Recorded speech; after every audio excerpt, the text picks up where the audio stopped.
বিধানসভা অভিযানে পশ্চিমবঙ্গ গণতান্ত্রিক নাগরিক সমাজের সমর্থন। প্রায় ৩২,৯৬৫ জন প্রাথমিক শিক্ষক ও বিদ্যালয় সাথী হাইকোর্টের রায়ে চাকরি হারানোর পর রবিবার বিধানসভা অভিযানে উত্তাল হল রাজপথ। চাকরিচ্যুত শিক্ষক শিক্ষিকারা অবিলম্বে পুনর্নিয়োগের দাবিতে বিক্ষোভে সামিল হন। তাদের পাশে দৃঢ়ভাবে দাঁড়ালো পশ্চিমবঙ্গ গণতান্ত্রিক নাগরিক সমাজ ও একাধিক মানবাধিকার সংগঠন।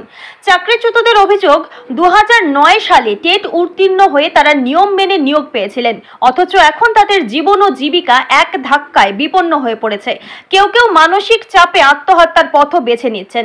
এই পরিস্থিতিতে মুখ্যমন্ত্রীর হস্তক্ষেপ ও দ্রুত পুনর্বহালের দাবিতে আজকের এই বিধানসভার অভিযান। এই অভিযানে সংহতি জানিয়ে রাস্তায় নামে we are the common people, PUCL, Bengal students unit ও অল ইন্ডিয়া হিউম্যান রাইটস অর্গানাইজেশনের সদস্যরা। উই আর দ্য কমন পিপলের সম্পাদক শুভজিৎ দত্তগুপ্ত জানান, এসএসসি ২০১৬ প্যানেলের চাকরিচ্যুতদের পুনর্নিয়োগ, বেআইনি পরীক্ষার নোটিশ ও গ্যাজেট বাতিল এবং ২২ লক্ষ OMR ও মিরর ইমেজ কপি প্রকাশের দাবিতে অবিলম্বে বিধানসভায় জরুরি অধিবেশন ডাকতে হবে।